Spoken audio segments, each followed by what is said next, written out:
Você que nos acompanha, tem dúvida sobre plano de saúde? Como diz o Anderson, levanta a mão quem não tem problema com plano de saúde, né? Quem nunca teve, se você nunca teve, você é um felizardo, é uma felizarda. Se você nunca teve problema de saúde, você tem problema no plano de saúde na hora de pagar o boleto. É isso mesmo. Entendeu? Dói Esse no é o bolso. problema. Se não tem nenhum outro problema, tem esse, pelo menos. Dói no bolso. Dói demais, né? Pois é, gente, porque hoje vai ser o nosso espaço do Conexão Jurídica para falar a respeito desse assunto. Vamos até falar, Matheus, o pessoal pode trazer aqui a doutora Adriana Filardi, pode mudar aqui a nossa conexão, da conexão da Andréa para a conexão jurídica, viu, Danilo? Para a doutora Adriana aqui, hoje nós vamos fazer um pouquinho diferente. Semana passada foi participação dupla virtual, né, do doutor Cleiton Casal, da doutora Adriana Filardi. Hoje o doutor Cleiton está num compromisso, então a doutora Adriana veio aqui presencialmente para estar conosco atualizando essas informações, e era um dos temas mais recorrentes, né? Essa questão de dúvidas a respeito do plano de saúde. Tem que entrar com ação? Não tem que entrar com ação? Quanto tempo demora? Vale a pena? Não vale a pena? Como é que é o procedimento da ação? Já teve problema, Andréa, com plano de saúde? Tive um gravíssimo. Quando minha mãe, descobrimos que ela tinha um câncer raríssimo chamado mieloma múltiplo, um câncer que não existe cura, só tratamento paliativo, inclusive. Ninguém sabe que tem isso, porque é uma doença de sangue, né? E aí, e também, muitas vezes, o diagnóstico sai muito depois. E o convênio médico se recusou a prestar os atendimentos. Minha mãe tinha um convênio médico há muito tempo. E aí, meu ex-marido, que é advogado, entrou com uma liminar contra o convênio, e aí o convênio foi obrigado a atender sob multa de R$50 mil diária se não atendesse. Tinha um medicamento que minha mãe tomava para melhorar o sistema imunológico dela, que custava R$6 mil dia. Óbvio que o plano ia fazer um pouco de dificuldade. Mas o que me espantou, Leandro, depois, óbvio, né, com a liminar, minha mãe foi tratada muito bem até o fim da vida dela, que sempre foi em hospital e em UTI também. O que eu fico espantada é quem não tem, às vezes, um advogado próximo ou não passa, porque naquele momento de tanta dificuldade, de tanta tristeza que uma doença comete uma família, você às vezes não tem nem estrutura psicológica para pensar assim, nossa, vou atrás, né? E assim, isso teria que ser uma coisa de regra, e nós conseguimos comprovar que era óbvio, ela tinha o convênio médico dela há 20 anos, e a doença não tinha se manifestado há 20 anos, porque a doença tem uma média de levar a óbito os pacientes num período muito menor. Então, assim, era impossível a minha mãe ter a doença há 20 anos, né? Mas eu fico pensando assim, quem as pessoas que não têm essa ideia, porque estão acometidas pela tristeza, tal, como é que faz, né? Então, assim, plano de saúde, a gente sempre tem a impressão que é bom a gente ter, mas sem precisar usar, né? Porque quando precisa, né? Infelizmente, pois é. E, Andréa, você tocou no ponto que eu acredito que é fundamental, que é a presença do advogado, da advogada, que é quem conhece, etc. Você falou bem, quem tem acesso... Se não fosse a atuação do advogado, que na época era, por coincidência, meu ex-marido, a minha mãe tinha morrido agonizando, sabe? Não existiria, porque o sistema de saúde público, hoje, ele é muito bem estruturado para o câncer, mas também não consegue atender a demanda. Você tem uma fila enorme, às vezes, no sistema de saúde para oncologia, ainda mais para casos assim muito mais graves. Então, é fundamental. Eu brinco que na nossa vida, tão importante quanto o médico, é o advogado para tudo, né? Essa é a verdade. É verdade. Por isso a gente está aqui com ela, a doutora Adriana Filardi, para falar a respeito deste tema que é fundamental, o plano de saúde. Hoje temos 5 horas de programa, viu, doutora Adriana? Bom dia, bem-vinda, doutora Adriana. Bom dia para todo mundo, especialmente um bom dia para quem está tentando chegar no trabalho, né? Por conta da greve, enfim, tem que ter muita saúde no nosso país aí para poder enfrentar os desafios, né? É verdade. Ainda que agora tem essa história da catraca livre, vamos ver como é que vai ser. Aliás, o governo do estado acabou de soltar a nota falando sobre isso. Vamos ver como é que vai ser na prática, mas claro, o pessoal já perdeu horário de trabalho, prejuízos incontáveis, enfim. Nós vamos acompanhar também durante o dia. Agora, a dor de cabeça enorme é a questão do plano de saúde, doutora Adriana. E aí, a gente falou muito do papel do advogado. Primeiro, quais são os principais tipos de ações que podem ser impetradas em relação aos planos de saúde, doutora Adriana? Olha, tem um leque muito grande de ações, depende muito do que o consumidor quer, o que ele precisa. Então, desde ações do trabalhador que foi dispensado numa empresa e ele quer manter o plano de saúde dele, um que contribuiu por mais de 10 anos, ele tem direito ao plano de saúde vitalício. Muitos deles não sabem, né? A questão é que ele tem que pagar a cota parte dele, que ele já pagava, né? E assumir a parte da empresa também. O desafio do advogado é descobrir qual é a cota parte da empresa. Por quê? Porque as empresas acabam oferecendo para o trabalhador, só que acaba onerando o trabalhador excessivamente. Então, muitas vezes a gente tem que entrar na justiça. Para quê? Para tentar equalizar esse valor, para que ele não pague uma quantia muito vultuosa que acaba futuramente impedindo com que ele continue naquele plano de saúde. Inviabiliza, né? Exatamente. Então, esse é um dos direitos para quem é trabalhador. Outro também, para o trabalhador que está ativo numa empresa. Tem muitos, eles sofrem dano material, sofrem lesões, né? E essas lesões a gente consegue judicialmente comprovar. E uma vez comprovado, ele tem direito a um plano de saúde. Mesmo que ele saia da empresa, se comprovar que aquela lesão decorreu do trabalho, nada mais justo que a empresa arque com o plano de saúde. Porque o cidadão vai passar o quê? O resto da vida tratando aquele ombro que teve um rompimento do manguito, tratando o joelho. Então, enfim, a justiça entende que a empresa deve não só ressarcir os danos morais, os danos materiais, como também arcar com o plano de saúde para esse trabalhador. Então, essa seria a seara mais da questão do trabalhador em si, né? Mas a gente partindo agora para a questão do consumidor, tem um leque imenso de ações judiciais. Por quê? Porque o plano de saúde, ele sempre pensa numa forma de como reduzir o custo, né? E isso acaba fazendo com que o consumidor sempre, normalmente, ele é prejudicado. E se ele não está atento e ele não vai atrás dos direitos dele, é um a menos para o plano de saúde. A importância da verificação dos contratos, né? Acho que no plano de saúde isso é muito comum, fundamental. A gente tem uma legislação que tem um marco do plano de saúde anterior a 98, isso, depois de 98. Isso. Hoje, por exemplo, quem busca um plano de saúde individual não consegue muitas vezes adquirir. O que eles estão oferecendo é para você ser uma empresa, abre um CNPJ que você consegue contratar um plano de saúde. Vale a pena, doutora? Fala um pouquinho sobre isso. Sabe por quê? O que acontece? A ANS, que é a agência que regula os planos de saúde, ela fica muito mais atenta na questão dos planos de saúde individuais. Sim. Então, para os planos de saúde, não é vantagem ter um plano de saúde individual. Até porque, para vocês terem ideia, quando é um plano de saúde coletivo, ou sindicatos, reúne um grupo, abre uma empresa, o que acontece?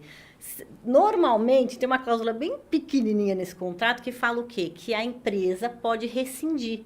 Então, no momento que onera muito sinistro, tem muito sinistro, o que vai acontecer?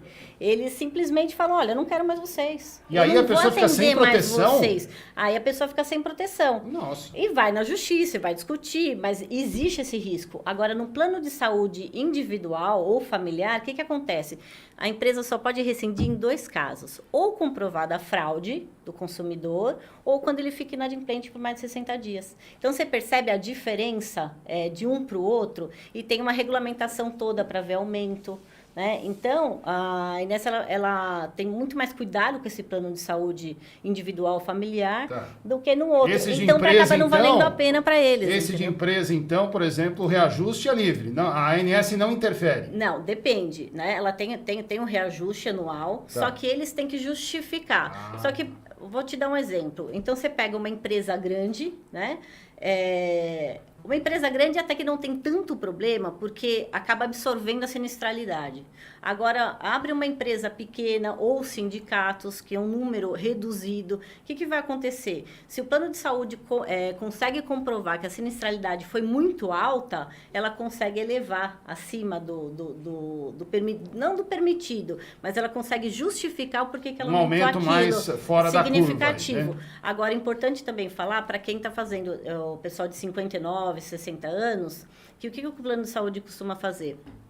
Bateu a casa dos 59, é o último reajuste por faixa etária. Facada doída. Facada doída, exatamente. Depois disso, só tem o reajuste de juros, correção, enfim. Não pode mais aumentar por faixa etária, que antigamente podia. Sim. Então, o que eles fazem? Dos 59 anos, sobe até o teto, vai até o céu. Vem a facada do Jasper. A facada total, e aí a pessoa não consegue pagar. Então, o que ele tem que ficar atento, consumidor? Pega o boleto, vê quanto que aumentou, pega o anterior, vê a diferença desse valor. Aí ele vai lá, pega a categoria dele, se é apartamento, se é enfermaria, o que é. Pega exatamente aquilo lá e vai lá quanto que paga de 0 a 18 anos.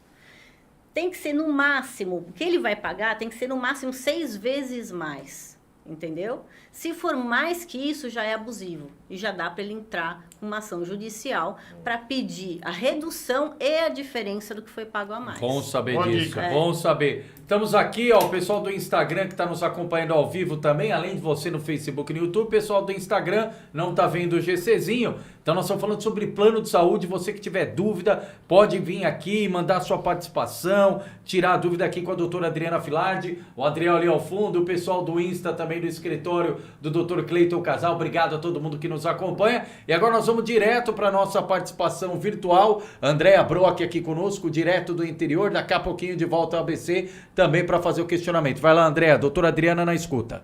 Bom dia, doutora, tudo bem, querida? Muito bom ter você aqui, sempre esclarecendo para a gente tanta coisa importante. Doutora, quando a gente passa por um problema, acaba naturalmente a gente conhecendo pessoas que passaram ou que passam pelo mesmo problema.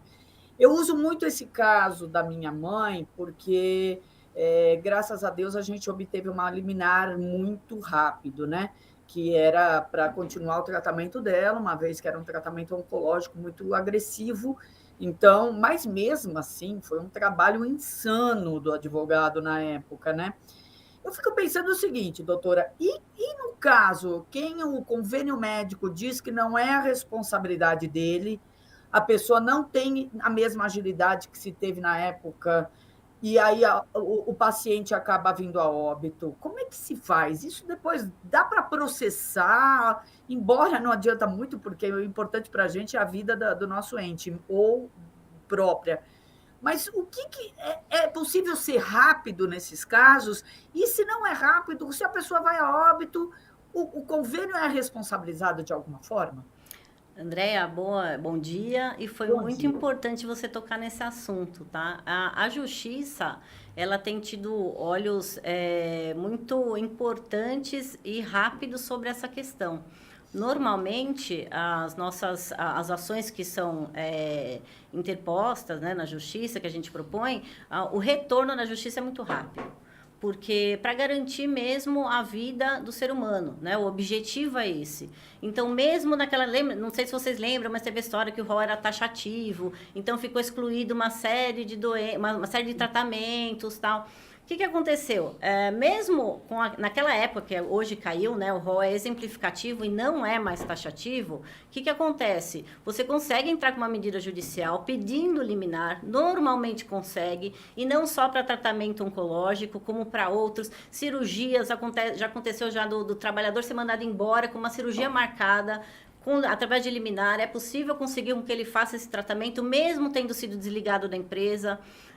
Outra possibilidade também é conseguir uma liminar de um tratamento diferenciado. Se você tem comprovação que aquele tratamento é importante e existe uma literatura que assegure a efetividade desse tratamento, também consegue entrar com liminar. E outra coisa importante também que eu queria falar: dificilmente um contrato de plano de saúde ele traz home care. Se vocês forem ler, a maioria deles não Verdade. traz. Não traz. E o que acontece? Judicialmente também, liminarmente, é possível conseguir o home care. Porque eles entendem que, principalmente se tem uma cobertura hospitalar ou enfermaria, porque se não tem mais, o paciente está em cuidados paliativos ou coisas ou do gênero, por que não ele se tratar em casa? Né? Mas essas ações, até pegando o gancho da Andréa, que é fundamental, e sentiu na pele, como ela destacou, graças a Deus, ela tinha uma pessoa ao lado dela que era um profissional do direito, advogado e conhecedor da área. Mas, por exemplo, eu estou com meu pai e minha mãe numa situação complicada. Eu vou impetrar a ação, mas até sair o resultado da ação, infelizmente, pode ter piorado, pode, Deus queira que não, mas vir a óbito. Qual que é a celeridade desses processos, doutora Adriana? Muito rápido. Se o advogado é diligente, em questão de 2 dias ou de um dia para o outro, você consegue uma liminar. Até porque eu acho que a justiça dá prioridade a esses casos. Dá prioridade e eu entendo também que o profissional também tem que dar. Que é a vida da pessoa que está em jogo, né? Então, não é só caso, não é questão financeira, né? E ainda, respondendo a pergunta da Andréia, entendemos também que cabe uma ação de dano moral se, por acaso, em razão da desídia do plano de saúde, o paciente venha a falecer. Tá? Nós temos casos complicados também no escritório e de tratamentos oncológicos que o paciente veio a falecer depois, mas foi um tratamento um pouco mais demorado, sabe? A gente conseguiu eliminar, ele voltou rápido, conseguiu fazer o tratamento, mas no futuro acabou falecendo, assim. Eu acho que até houve uma demora do cliente até em procurar ajuda, porque muitos não sabem, né? Eles ficam, para onde que eu vou? Não consigo tratamento, fica esperando a junta médica, isso acaba demorando. Tem a negativa, é muito importante. Já procura advogado, que ele vai te orientar, vai falar qual a documentação que tem que entrar e aí já entra pedindo a liminar. Eu acho que isso é essencial. Doutora, a questão da doença pré-existente ainda é um problema nessa questão da assinatura do contrato, na definição dos critérios? Porque eu lembro quando eu, por exemplo, contratei um plano de saúde, eu tenho há mais de 20 anos, o formulário que eu tive que preencher... Meu Deus do céu, você tinha lá unha encravada, tudo que você tinha que botar lá no negócio. E aí, a pessoa que me orientou naquilo disse, isso aqui a qualquer momento o plano pode dizer assim que não vai te atender, porque você já tinha. Quer dizer, é assim, vale assim mesmo? Olha, aí a boa-fé. Tanto o consumidor quanto o plano de saúde, né, o que assegura a base das relações é a boa-fé. Então, eu entendo que a pessoa que está contratando o plano de saúde é melhor que ela seja sincera também. Por quê? Porque tem uma outra investigação por trás, que se a pessoa omite uma doença pré-existente, lá no futuro pode haver uma investigação que declara que é fraude e não trata. Então, o que acontece? Quando é um caso que você vai mudar de plano de saúde, né, que você vai estar em um e vai mudar para o outro, muitas vezes a cobertura de pré-existência. A grande maioria das vezes, até a ANS, você consegue fazer essa transferência. A portabilidade, que chama, como tem portabilidade celular e de várias outras coisas, dívidas, enfim. Aliás, parece essa uma coisa boa, né? E aí, com essa doença pré-existente, vai junto, não tem carência, entendeu? Agora, o importante, você vai fazer um plano de saúde novo.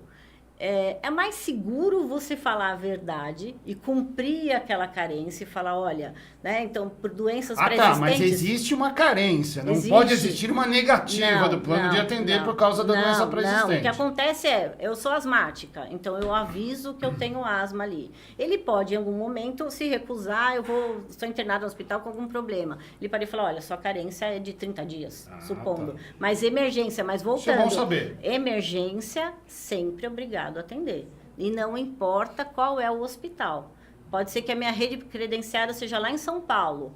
Eu estou infartando, eu vou para o hospital o mais próximo. E o plano de saúde tem que atender. Tá? A gente tem um caso importante no escritório que a pessoa estava infartando, foi para o hospital, o plano se recusou a pagar. E depois a gente entrou, através de medida judicial, a justiça reconheceu que o plano de saúde era responsável e pagou. Porque ele tinha uma conta de mais de R$200 mil. E o plano de saúde se recusou, falou, não, essa conta é dele, foi no hospital particular, ele não foi no hospital da rede. Então, foi uma discussão séria, porque a pessoa infartou, ele queria que transferisse para o hospital credenciado, só que não podia, porque ele não podia nem ser transportado, que ele tinha risco de morte mesmo. Então, através da justiça, a gente conseguiu. E, doutora Adriana, para quem está nos acompanhando, está numa celeuma em relação a plano de saúde?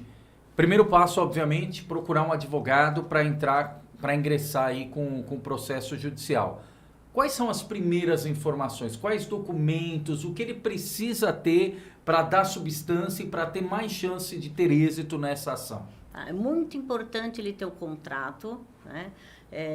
O contrato, todo o que envolveu, a proposta também, tá certo? Os boletos, todos os pagamentos que ele fez também. Se a situação, daí vai depender muito da situação. Se é uma questão de liminar para tratamento médico, os relatórios médicos. E tem que ter cópia ali documentada das negativas do plano de saúde, seja pelo WhatsApp, seja por e-mail, tem que ter isso documentado. Tem que ter documentado. Normalmente eles respondem por e-mail, tá? Eles respondem e falam assim, olha, negativa por causa disso, tal. Muitas vezes é feita uma conjunta médica, o plano de saúde faz, para depois negar. Então, existe um processinho, mas o essencial mesmo é o contrato e a negativa, né? E se for caso de liminar, repetindo os exames, os relatórios médicos que indicam a necessidade daquele tratamento médico. Perfeito. E doutora Adriana, a gente não poderia encerrar o nosso Conexão Jurídica de hoje sempre muito conectado com a realidade, conectado literalmente com o dia a dia das pessoas. A gente até relatava aqui na abertura da greve do metrô. Agora a catraca livre foi liberada, mas naturalmente prejudicou o horário. Tem gente que nem conseguiu e nem vai conseguir chegar no horário do trabalho. E estava vendo entrevistas logo cedo de principalmente empregadas domésticas, falando o seguinte, olha, meu patrão, minha patroa falou para mim, ó, se vira, o problema é seu. A pessoa pode ter o dia descontado hoje por conta da greve do metrô? Ela comprovando, se a pessoa sempre pegou o metrô, aí tem o que vale o bom senso. Se a pessoa faz uso do metrô, ela tem que ter essa falta abonada. Agora, a pessoa que nunca faz uso do metrô, né? E aí, neste dia, ela fala, meu carro quebrou, o ônibus atrasou, e eu fui de metrô e o metrô estava em greve, aí não faz sentido. Então, o que é importante? A pessoa registrar, a gente já sabe que tem greve, a pessoa sempre pegou o metrô, ela recebe, inclusive, vale transporte para o metrô, então está justificado. Né? Mas agora, tem que ter boa fé e tem que ter bom senso. Tem, né? Tem. Eu acredito, a Você maioria falou das tem, relações né? pessoas, tem que ter boa fé A e bom maioria senso. tem, né? A Nesse maioria caso, tem, né? mas aí tem que tomar cuidado. Quem se vale de outros meios, então tenta Perfeito. chegar, às vezes enche muito ônibus, né? Fica aquelas filas quilométricas Sim. e até a pessoa que usa transporte público É impactada. É impactada. Então, por isso que eu falo, as empresas têm que isentar essa falta dos trabalhadores, né? E principalmente as empregadas domésticas, né? Que são muito prejudicadas. Verdade. Né? Aliás, doutor Cleiton, obrigado, está nos acompanhando virtualmente, o pessoal aí do escritório também, obrigado a todo mundo que está no Instagram, nas redes sociais. Doutora Adriana, passa rápido demais. Passa. Obrigado, até a próxima, doutora. Obrigada, até mais, gente. Tchau, tchau. Legal.